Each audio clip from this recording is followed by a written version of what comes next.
Hello, good morning, good afternoon, everyone. So I'm very pleased to join this panel and with great panelists for today on a very insightful and exciting topic. So to introduce myself, I am leading the telecom industry in Capgemini engineering. So we are dedicated to all what is about operations and network. And we are going to speak about digitalisation and cloudification in the telecom industry.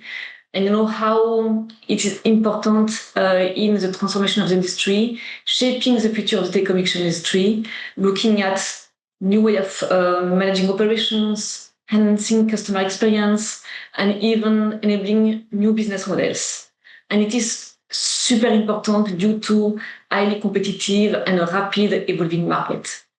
And to tackle this very exciting topic, I'm very pleased to welcome here Beatriz from Red Hat. Please, I let you present yourself. You're on mute, I think, Beatriz.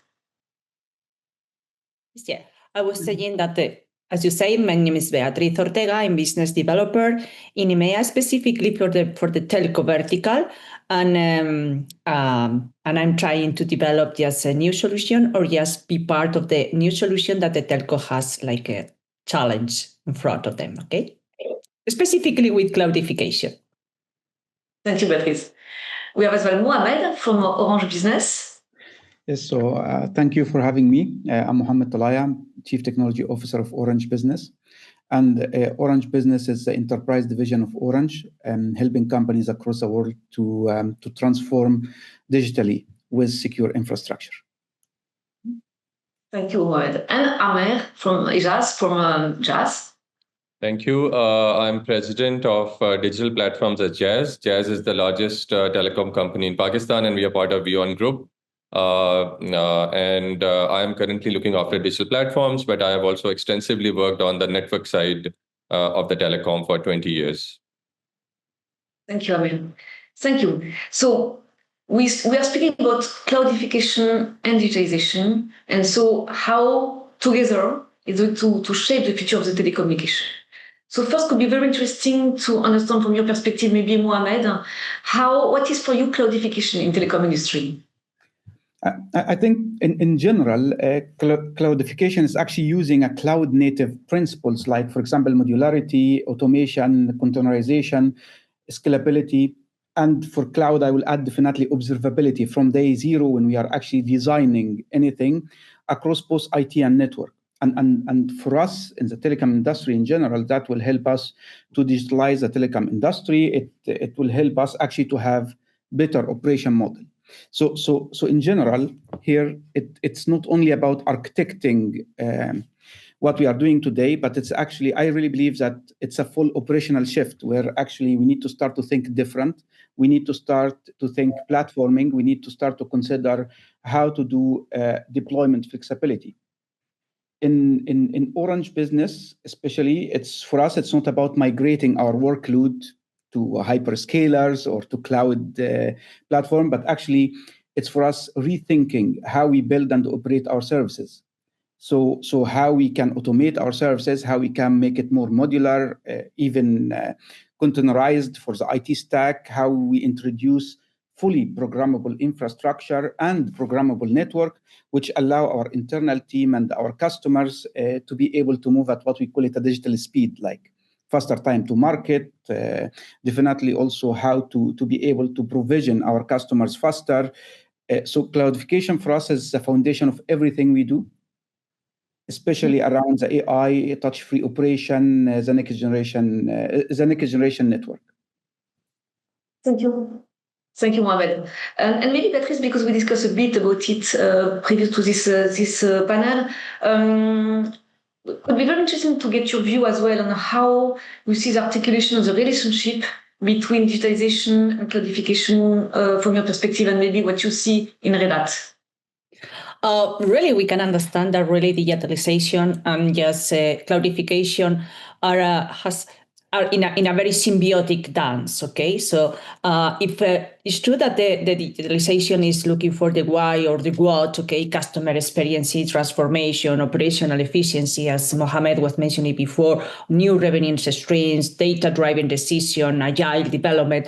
So I think yes, the cloudification is able to provide solutions about how we can reach this one. It's true because the digitalization, according to these goals that they are looking for, demands agility, and the agility is again one of the main things that with cloud native, with microservices, and with automation, definitely, we need to put on the table, but as well scalability needs, or look for the cost efficiency. That's right. So when we are talking about cloudification, so we are talking about, so far today, and more than ever, we are talking about network functions, virtual network functions. That is true. There was just long time ago, but now with the 5G, we are talking about CNFs. Okay, CNFs means just containers, means cloud native approach, and means just to be ready in order to go to one.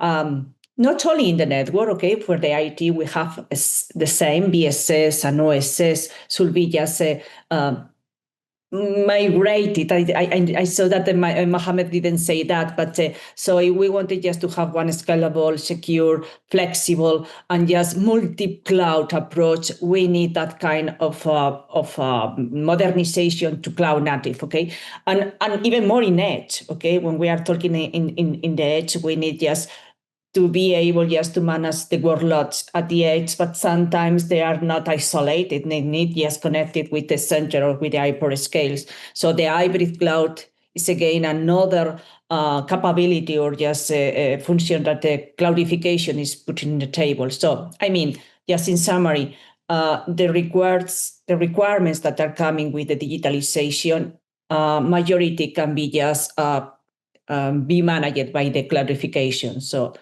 now it's a symbiotic relationship. That is the answer. Anne. Thank you. I don't know if it was clear.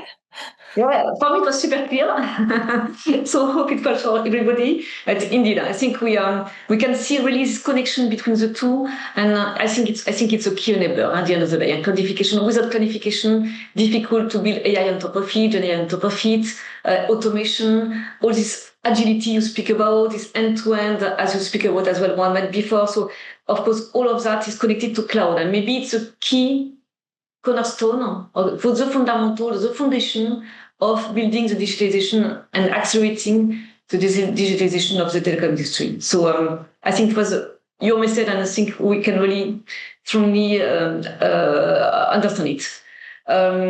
Maybe if we move into this cloudification story, which is really very key for the telecom industry transformation, we need to think a bit differently how we should cooperate with, what is the new partnership environment, what are our key partners into it to make it happen.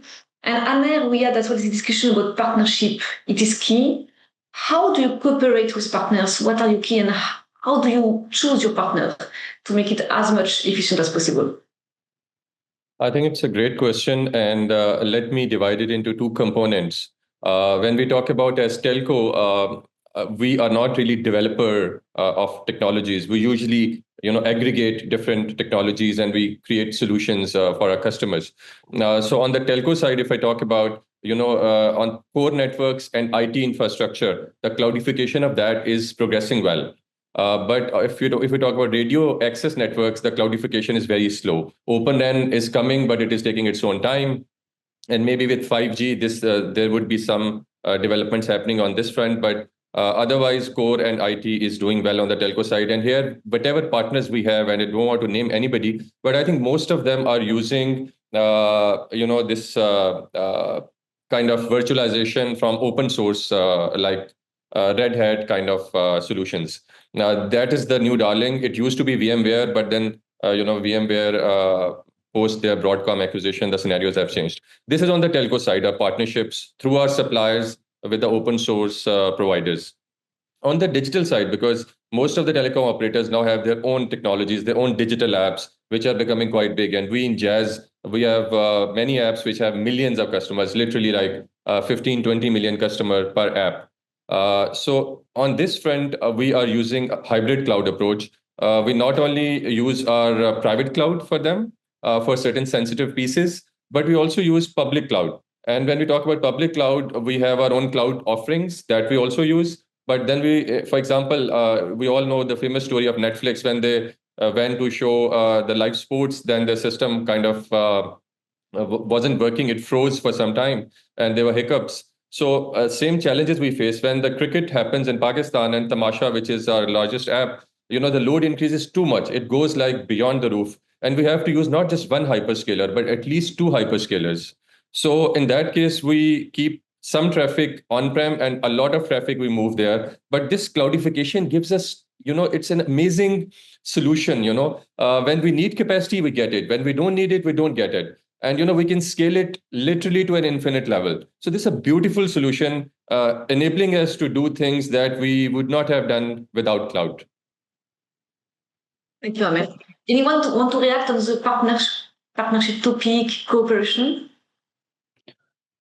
Yeah, I wanted to say that no one can do that alone. Okay, so more than ever, this is necessary. Just not only between the partners, the customer are one part, just definitely just very proactively in this journey. So amazing journey that are coming now. Just as Aamer was saying, the cloudification is not one station. Okay, so I think it is one journey that is going there, and we can just see programs like autonomous network journey that is basically just based in the cloudification, but with another different automation histories, AI histories, and just a lot of things. So multi-vendor approaches are more than ever. And from Red Hat, always we say that the open source is coming with the innovation. So we need to work in the legacy, in the real providers and the partners ecosystem that we already have. But of course, yes, open source innovation should be just as soon as possible, okay, or really fast, just implemented in real products and solutions. Thank you, Beatriz. So maybe exactly for Mohamed, let me know if you want to speak about this topic. Otherwise, I propose to move to another dimension. So we spoke about cloudification, the link and the cloud link with digitalisation, and how it's fundamental to make it happen. Could be very interesting to get some insight from your own experience in your different environment, different scope. Maybe some concrete experiences you faced in that area. So maybe Beatriz, do you want to give some words on some experiences you faced in Red Hat? Yes, if we are talking, I mentioned it before, just for instance, 5G, okay? 5G is a real cloud environment, just specifically oriented in a cloud native, not only in the cloud native per se, is because all the life cycle are there. So we can talk about GitOps approach, we can talk about Argo CD, we can talk about pipelines in order to day zero, as Mohamed was saying, day zero, day one, and day two. But another case that we can see here is everything related to the autonomous network journey. We can talk about artificial intelligence ops as well. Okay, multiple of use cases we can see here. Perhaps we can start talking about zero-touch provisioning, or we can talk about self-healing. That is a multi-vendor ecosystem. One is just talking about the observability. We need one travel ticketer there. Perhaps we need one GitOps architecture there and one automation there. Okay, so that is working better in one ecosystem that is cloud natively, because now the key or the beauty of this new ecosystem is we can see, as Aamer was saying, some workloads that is working in the hyperscales, someone will be in the on-premise, and one will be at the edge, and all of them can be connected. So more than ever, just have a clear view about how are the micro solutions or the microservices working, where the application is, and where is the data that is valid is necessary. So the cloud offer in that case, yes. If you are asking me just cases, 5G perhaps is the first one. We need multiple examples in the autonomous network journey, and definitely the operation is one of the challenges that we need to cover more AI ops, okay, in that case. Yeah, thank you, Beatriz, very clear. Mohamed, I think in Orange you have as well very nice best practices our approaches to move into this cloud journey. So it could be very great to get your experience as well. At least I can talk on behalf of Orange Business. We have our own cloudification journey. I will not say cloud because like we started actually with thinking about a cloud native architecture, start actually to have, we introduce the cloud native by design to our architecture and then start to think how we can move our applications to be microservice based, how to containerize it, how actually to introduce even an APIs between like real time interactions between the application using a full APIs, which is the same APIs also exposed to our digital layer. But we very fast understood that this is not enough because we want to do what we call it platforming. And in platforming, we require, as Aamer said, that actually you require more scalability, and then you require to start to think about how we move to more hyperscaler type of infrastructure.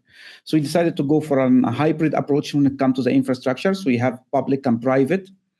And then you start to get another challenge. Okay, you need to move the workload between this infrastructure without any limitation.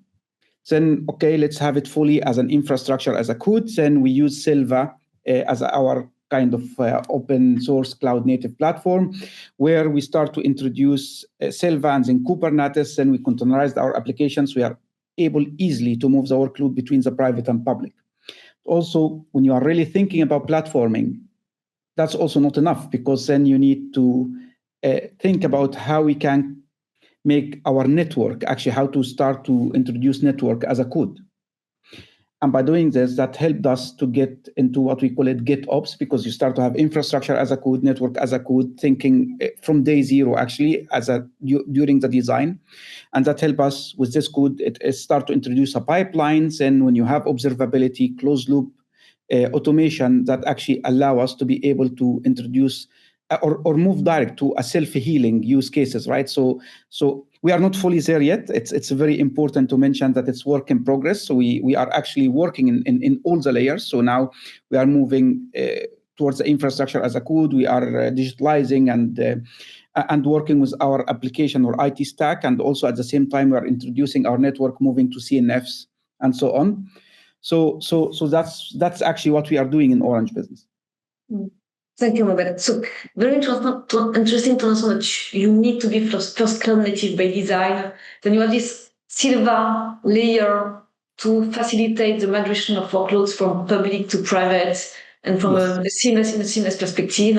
And then moving to this platform approach and integrating the network into it, network as a code, which is maybe the new challenge, maybe in the cloudification and the telecommunication industry. So very interesting story from your experience, Mohamed, in Orange Business. Thank you for that. Aamer, we spoke as well about Garage Cloud.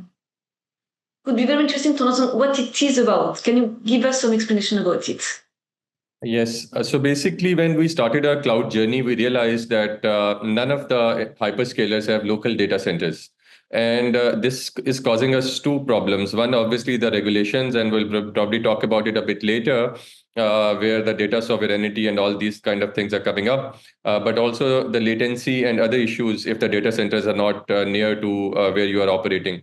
So keeping that in mind and looking at it as an opportunity, we launched our own cloud solution, which is like our own data centers, and we then build a proper infrastructure as a service and platform as a service and software as a service, all three kind of offerings. And we are offering it to local businesses in Pakistan. And we have more than 400 now businesses using our cloud. And it's the fastest growing cloud in the country right now. And not only for the other partners, but our own apps. For example, our TV app for Tamasha is currently hosted on Garage. And some of other components of our apps, which are becoming big, which are also using hyperscaler for scalability in particular load times, they are also using Garage as their own home. So Garage is helping us in our own cloudification journey and also the cloudification journey of our country. And it is creating a very big business opportunity for us in the process. Indeed, because you have different dimensions you spoke about here, Aamer, which is very interesting. That first, how to help your own cloudification, but as well how to use cloudification as well to grow in revenue, to grow in services you are selling to your clients. And I think this dimension is very important as well for the telco operator, because it's a way to grow in revenue and to grow in your connection with your end clients. So, and I'm sure that Orange Business is looking at it as well to grow in the way to deliver services to your clients. You tackled please, Mohamed.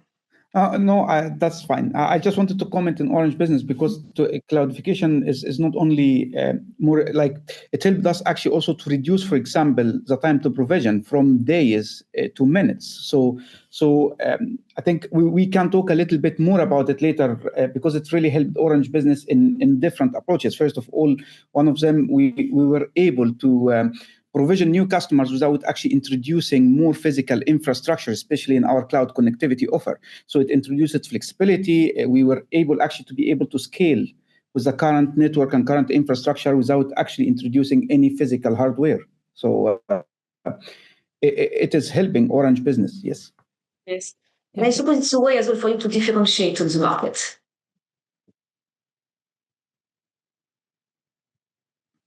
Sorry?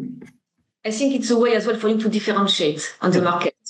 Yes, to differentiate and to differentiate actually, and also to add kind of a faster time to market, because today with the digital world, the customers got to use to order something and get it immediately. And then when you talk about the infrastructure and network, it's a little bit slower. And then cloudification help us to be much more faster. You spoke about a very important topic, Aamer, as well a bit before, which is sovereignty. And due to maybe geopolitical situation, we see more and more willingness into secure better the telecom network, as they are more and more critical as well. And of course, when we speak about cloud, sometimes we think that how can we manage the security, the sovereignty in the telecom industry. So maybe, Mohamed, do you want to speak a bit how you see it in Orange Business? I think sovereignty, it's important topic, but in Orange Business, we focus more about offering a trust solution to help our customers to achieve a level of autonomy, especially during this digital transformation, because cloud in general doesn't mean only hyperscaler. So cloud is, like when we talk about cloud native architecture, it's, as I said, it have principles, and the principles is not only around hyperscaler, but with all the changes in regulation and all the geopolitical context, at least we in Orange Business, we believe that trust by design, same as cloudification or cloud native by design, then now we really believe that trust by design will become a foundational principle for the digital infrastructure. And that's why we have in Orange Business what we call it this trust triangle, where we have sovereign or trust-based network. So our network is French network in all over Europe, and then it's managed. So it's a sovereign network, but also sovereign infrastructure. So we are working to build an offers around the sovereign cloud, where we are in our process to get in France what it's called SecNum Cloud certified in one of our cloud infrastructure. But also the third part of the triangle, which is the know-how, which is very important to have. I will call it sovereign people, but to have people based in Europe to be able to manage the sovereign infrastructure and the sovereign network.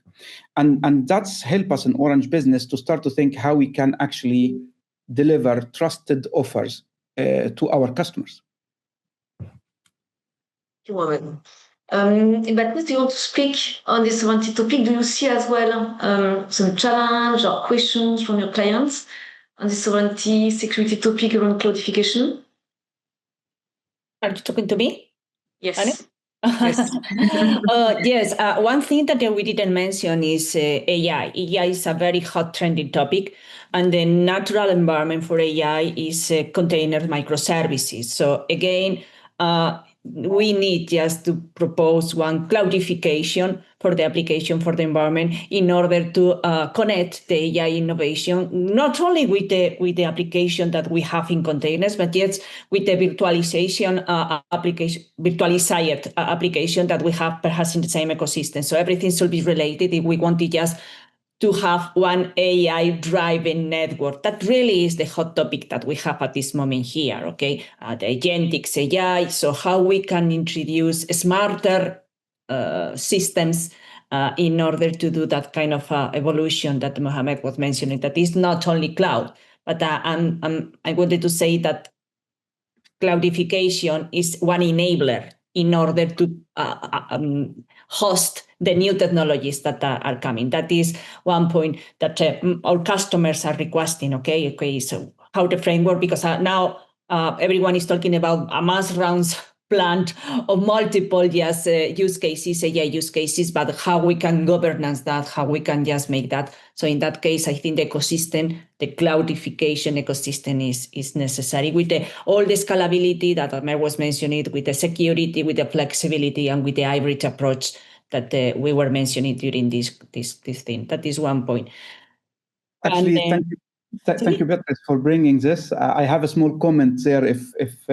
So actually, this cloudification, but also the sovereign or the trust triangle, it helped us in Orange Business to have a trust AI offer. It's live intelligence trust, which we are offering it to our customers to be able to do an AI workload in a trust infrastructure with trust network and within. So and the cloudification really helping us to be able to achieve this.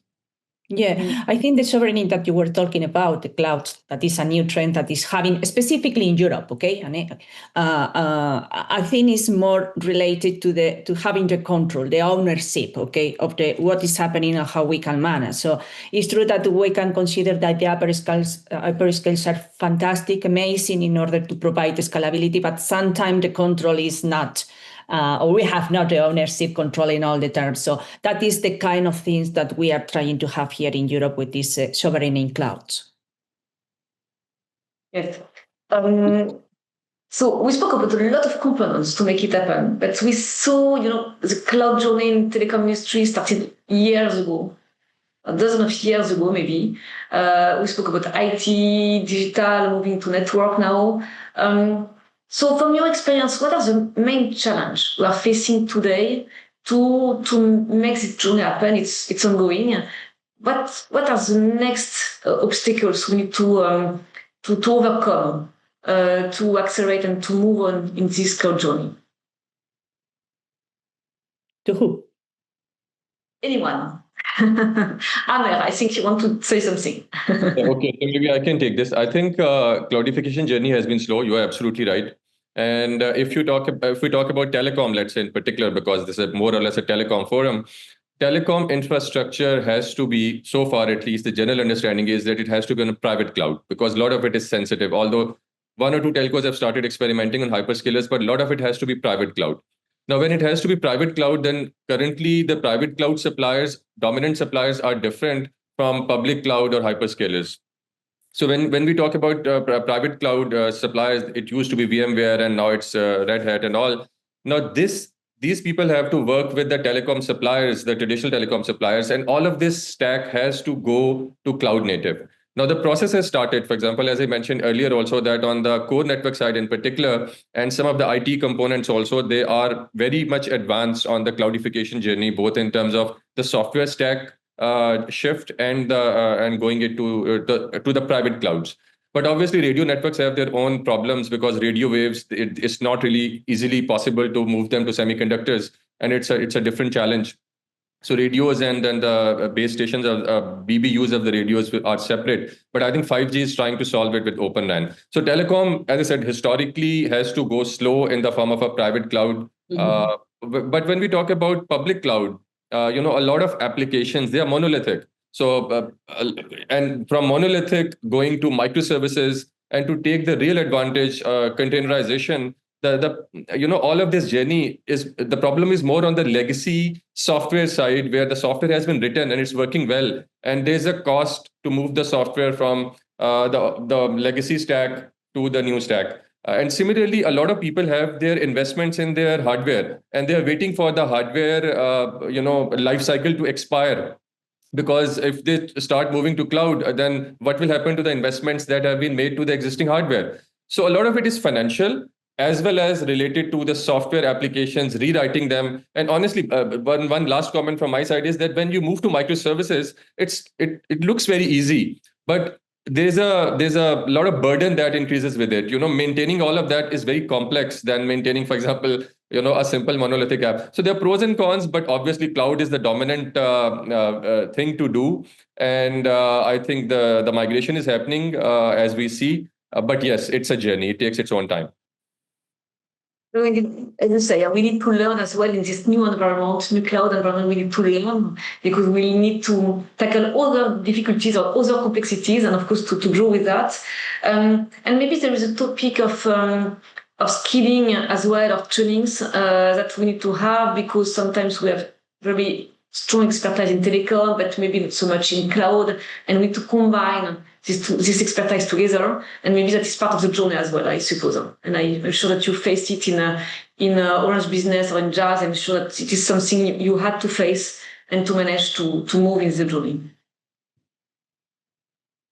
Mohamed, any comments on your side on this topic? Any challenge or any specific challenge you want to highlight or to share? I think Aamer put it correctly. However, when it comes to the operational part of it, Cloudification introduced the GitOps in general, and GitOps, it helped to be able to, with the CI/CD pipelines, then when you start to move to microservice and containerization, you actually can deploy and redeploy workload. You can create clusters and pods and then start to deploy. So yes, it is a challenge, but at the same time, there is solutions coming as a part of the journey to it, which is, and what you said was really good, because then it's we need to learn during the way and adjust and adapt. So yes, even if we start to think about architecture from day zero, we need to learn how also to adjust and adapt during day one. I wanted to add just 2 comments. One was related to the financial. It's true that the budget, I think, in telco in Europe is a little bit declining. Okay, so the budget or the financial topics is a problem, because it's a problem. No, it's a concern, because everyone, a lot of things to do, so they need to know where they are investing just the money, and efficiency in that case is one of the main topics. That's right. So that is one thing, and the other thing that I wanted to mention is about how we can collaborate in this ecosystem, in this environment. Not only just with plenty the challenges, you cannot be with only one vendor. So the multi-vendor, as the open source ecosystem is saying. So how we can do that? We are competing, but we need just to create. We are builders of the future together. Okay. So that is another before everyone or the telco was considering in one static environment. So everything was static, was working, and we were looking for the comfortable state. And now everything will be just will be possible to be mobile. Okay, so the migration, the artificial intelligence will change different things. So never more will be static. Okay, just we will be adapting. And that is one concept that we need to understand, okay, in order to be comfortable if the automation is doing the self-healing by itself, okay? That is one, is more cultural that technological, okay? So, of course, the journey is the technology is a journey as well, but we need a cultural journey as well.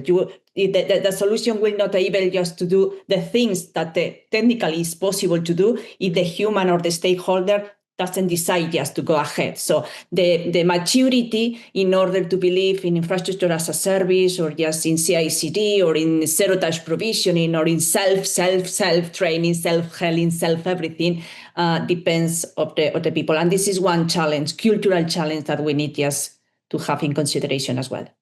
Yeah, it's a very good one. And you're tackling, I think, a very important topic, which is, of course, the people, the culture, the mindset, the skilling, the trainings, and the way of working. Because we are not going to work the same way in the cloud environment than in a pure, one rack environment. So the way of working should change, the way of operating things will change, and we need to be more agile to DevOps and those kind of things. And that is a journey as well. So we speak a lot about technical things, but of course, all what is around that, operations, is as well super important. So it is part of the journey, I suppose, as well, that you are all facing into your company and within your clients. Maybe looking at the time, I would like to end with the future. So maybe looking at the future. So Aamer, could be interesting. You are living in Pakistan. You are, as you said, the most important player in Pakistan. It could be very interesting to see what is your view in terms of cloud landscape in Pakistan. I think we see it rapidly growing. If we look at supply side, by the way, since the local data centers of hyperscalers are still not there, so a lot of local cloud providers are coming. Almost all telcos are opening up their own cloud shops, and a lot of small startups and businesses are opening their cloud shops because there's a local data center gap. So supply side is coming up. On the demand side, our financial regulator, for example, has allowed that banks can move to cloud now. They took their own time, but now they have allowed. And all the other industries, small startup ecosystem, all the people are moving to cloud. So we see rapid adoption coming at exponential phase. And I would just like to add that on the AI side, while we mentioned everything else, there's a GPU as a service issue now, because we need clouds who can offer GPUs. And currently there's a shortage. I mean, at least in Pakistani market, there's no one providing that. And we have to rely on hyperscalers. But then the cost of the GPU service is also very high. I hope that this will soon be sorted because we see all the AI will actually be dependent upon GPU as a service. Indeed. Maybe we not have the time to tackle this point, but maybe for next session. Beatriz, we introduce the topic with you, looking at what is the relationship between digitalization and cloudification. How do you see the evolution of this relation? You're on mute, I think. You're on mute, Beatriz. So the evolution, I think, is stronger and stronger more according just the time is going. If you remember at the beginning, we were talking about digitalization like a web page and something like that. So something was in cloud, but not so much. Okay. Later, we were talking about other topics like intermediate states of efficiency, reducing costs, because very soon the customer decided that yes, make the split between hardware and software makes efficiency. So here the cloud was strongly, okay? But now in the current state, when we are evolving, just as mentioned before, to the AI, the microservices should be there, just multiple microservices, agentic sometimes AI will manage just with expertise, but will not be, the focus is not just create one agentics isolated, okay? They need just to be connected with other ones, creating multiple use cases. The best way to work with the CI/CD in agile ways with scalability, I think, is the cloudification, more oriented to this cloud native approach. So I think we are just starting this journey. It's amazing the future that we can see there, and I think we are so far today only setting the foundations. Okay, so. The future is there, so we need to build that, okay? Thank you, Beatriz. And maybe to close the topic and the discussion, Mohamed, could be interesting to get your view. How you see the future and your next step in the cloudification journey into OB? I think in Orange Business, while we are actually into the transformation, but the journey is really far from over.